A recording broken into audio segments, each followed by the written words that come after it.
All right, let's begin then. So we are now in Acts 9, and we are still on the road to hell. We're still on the road to Damascus. Paul has not converted yet.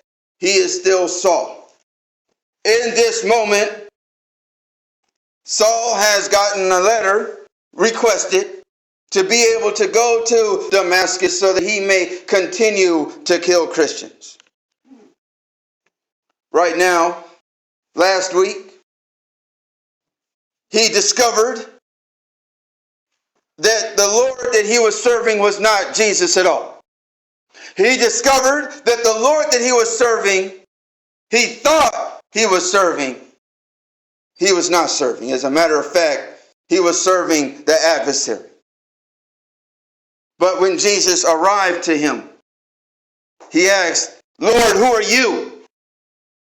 And Jesus revealed himself. Let's now go to 9, verse 3. As he journeyed, he came near Damascus, and suddenly a light shone around him from heaven. Then he fell down to the ground and heard a voice saying to him, "Saul, Saul, why are you persecuting me?" And he said, "Who are you, Lord?" Then the Lord said, "I am Jesus whom you are persecuting.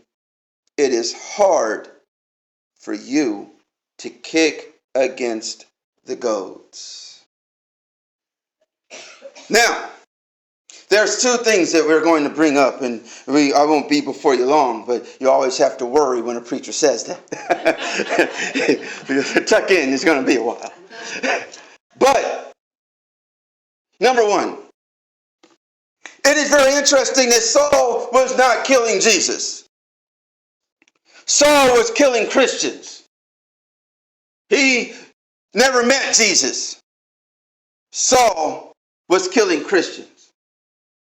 But when Jesus comes down to meet Saul there near Damascus, near another site of a massacre that he was preparing to commit, he doesn't say, "Why are you killing Christians? Why are you persecuting Christians?" He says, "Why are you persecuting me?" There's a lesson in that for us who are Christians today. There's a lesson in that. What is the lesson? There are going to be some people in our lives that hate us. And we won't know why. They're going to talk about us. They're going to put us down. They're going to do all manner of hell in our lives. And we will try to figure out why. I have done nothing to them. I would like to suggest to you, they're not persecuting you. They're persecuting the light in you. They are attacking you because they see Jesus and they hate not you. They don't even know you. They hate the God that you reflect. The light that you're shining on them, they hate that light. And because of that, they have lashed out. But they can't lash out against Jesus. So they lash out against you instead. But you see, there's a glory in that too. Stop trying to figure out these people. Stop trying to appease these people. Stop trying to make these people feel like they like you or they want to be around you. They are Sauls. They will never like you. No matter what you do, you cannot make these people appeased by you. No matter what the Christians said or did to Saul, they would have still been persecuted by Saul. It was not the Christian's job to make Saul Paul. It was the Christian's job to be Christians. If there were no Christians in Saul's life, then Saul would have never understood the evil that he was doing. We are not to change ourselves for those that are persecuting us. We are not to try to manipulate ourselves to be something that we are not, so that someone else that is a Saul in our life can like us. We are not to change ourselves to make somebody else happy. Our job is to follow Christ. If we can do that, then we have opened a door for Saul to see Jesus and be transformed. We then are not there to transform people's lives. We are there to be the light in people's lives. No matter what that the church did, no matter what that church did, they could have never appeased Saul. We have to understand that as Christians now. In this ever-increasing world, we were just talking about this in Sunday school, weren't we?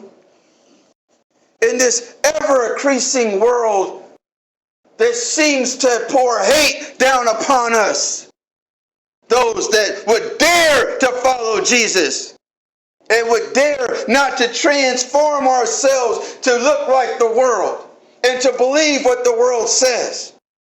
Those that would dare to stand up to the crashing tide that is our society. We who would dare to do that, we will be increasingly making enemies. But there's only one enemy that I can truly worry about.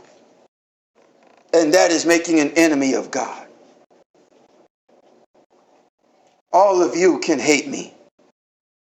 As long as God is with me, who can be against me? There are people in your lives right now. They look like Paul, but they're undercover Sauls.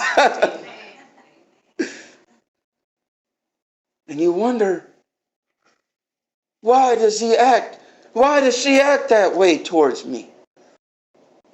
This is my friend, my brother, my family member. It's not you. It is the fact that every time you say, no, I'm not going to do that. Every time you say, no, you know what? You guys can go out. I'm not going to drink that with you tonight. Every time you say, you know what? I'm going to go to church on Sunday. Every time you choose Jesus, it is a reminder to them that they are not choosing Jesus. And that reminder, they try to stamp out. I've had co-workers that will lie on me, that will snitch on me, which means they weren't lying.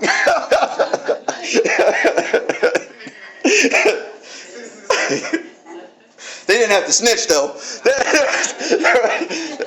I've had co-workers that would do all manner of hell. Why? I've never done anything to you. But because I do my work godly, because I don't go around talking behind people's back, because I don't go around doing this or doing that after work with you people. I'm not going to go out and drink at the bar with you people. I'm going home to my wife. Now it's a reminder to them that that's what they're doing. So they hate me for it. So when Saul sees Jesus, Jesus says, why are you persecuting me? Meaning Saul doesn't hate the Christians. He's hating who? Jesus. But remember I said there's two parts to it. Because he also says, oh, and this is my favorite part. This is, of all the Bible, if you ever ask, what's his favorite part? Oh, this is my favorite part because this is me 100%. I know it's none of you, but this is me 100%, 200%. I know none of you, but it's all me. And he says, it's so hard to kick against the goad. What does that mean? Really, in some translations it says, it's so hard to kick against the prick. What does that mean? Okay, so when you get a stubborn horse, see? You get a stubborn horse. And you're trying to have it pull a carriage or maybe drive a hoe. And you're in a field and it's refusing to go. And it wants to go left. And you tell it to go right. No, it's gonna do what it wants to do. When you get a stubborn horse, or you get a stubborn mule, or you get a stubborn cow, you put a goad on it. Put a prick on it. You get a spur on the back of your boot. And every time it wants to go left, you remind it with a prick to go the other way. How many times does the cow, the horse, or the mule have to get pricked before it goes the way you want it to go? It depends. If you're like me, it's many times. Every time you're trying to go left, you get a prick. Oh, man. You run into a wall. You run into a brick wall. It looked like a door when you were running. Man, you're running full speed ahead. Full speed ahead. And boom, head first into the wall. And you go, God, why did you put that wall there? I want what's on the other side. And God said, no, I didn't want you to go left. I want you to go right. But you want to do what you want to do. I'm sorry. But I want to do what I want to do. So I'm going to go left no matter what. And I'm going to ram into that wall as many times. But guess what? Here's the magical thing about a well-made wall. Here's the magical thing about a well-made wall. A well-made wall, you can't Kool-Aid man through. You're going to hit that wall and you're never getting through it. So the question then becomes, how many times do you have to hit the wall before you realize, okay, I'm just going to do what God asked me to do? Sometimes it's once. If you're like me, it's 100 times. Here's the thing about the beautiful thing about this verse, which is why I love so much. Here's the joy. Here's the joy right here. Saul was gonna do what God wanted him to do. The question was, how much pain does it take Saul to get there? He was going to do what God wanted him to do. But how much pain do you have to suffer? How many times do you got to get pricked? You're driving cows. Tommy, he took me down to the auction. Remember that? And we watched this cow. Remember, Tommy? And the cow goes running, boom, into the wall. And Tommy looked over at me and said, you don't buy that one. You don't buy that one. And so the cow starts stubbornly walking around pacing. And he did. And they opened the door and he didn't want to go through. The cow wanted to do what the cow wanted to do. But guess what those people had? They had well wishes, right? They were begging it. Please, cow, go. No. They're like, please, go. No. What did they do? They had a prod. Boom. And the cow, guess what? He went right on through that door. The beautiful thing about it is that we're going to get there. The question becomes, how much pain do we have to feel before we get there? If you're like me, it's a lot. But I was going to stand here before you. God knew that before I was born. The question became, While I was on the road to Damascus, how much pain, Aaron, are you going to have to feel to get to Midway Baptist Church? You're going to get there, Aaron. But how much pain do you have to feel? No, I'm going to go left. Okay. Boom with the prod. And now I'm going through the door. So when you're standing there and you feel that little prick in your heart, you're angry, you're mad, and you want to lash out and say something. And you feel that thing say, still a little whisper, don't say that. You know that ain't right. You say it anyway, because it feels good. And guess what you hit? A wall. And you're going to hit that wall until you finally learn to listen to that voice to say, don't say that. And you say, every time I don't listen, guess what? Wall. Maybe I'll just shut my mouth today. And if you keep doing that over time, you'll learn to just listen to the voice until the voice doesn't have to say anything anymore. And you're able to just do it. Oh, if you're anything like me, it's hard to just shut your mouth sometimes. I got a lot to say about a lot. Especially when I'm mad. But how many relationships do I have to ruin? How many opportunities do I have to get passed over before I learn to just sometimes just keep my mouth shut and just let it ride?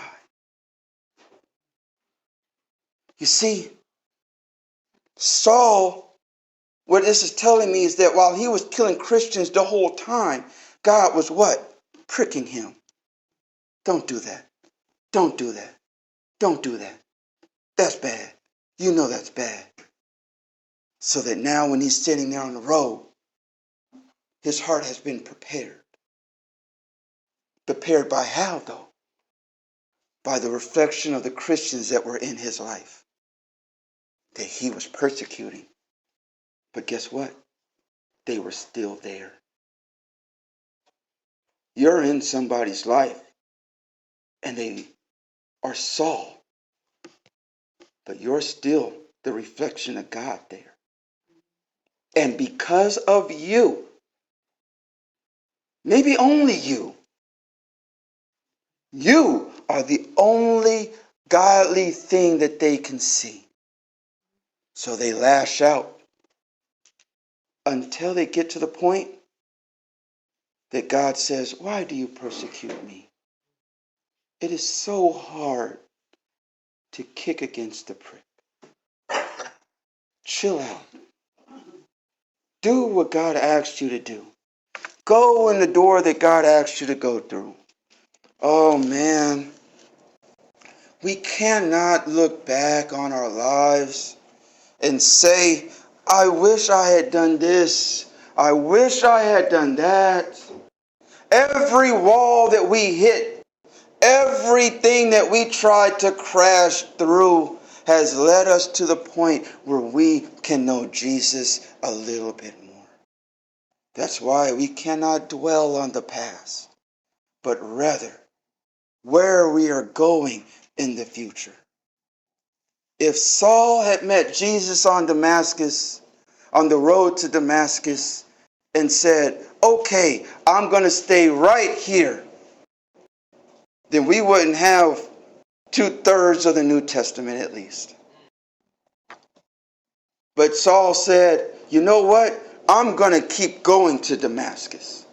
I'm going to keep moving forward. I'm going to keep doing this. And I don't know what that looks like now because all I've done is persecute them. But I'm going to go forward.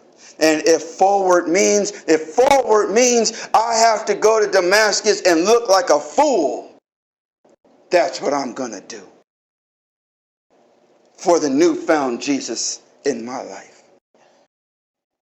So I want you to be understanding of those that are Sauls in your life, but forgiving of yourself. Yeah? Forgive yourself for the time when you were Saul. Just as you don't look at a little baby and say, I hate you for what you've done, when he's 20 years old. When we were Saul, we acted as Saul. The question is, now that we have met Jesus, what are we going to do moving forward? May God be with you. I'll see you in a couple of weeks.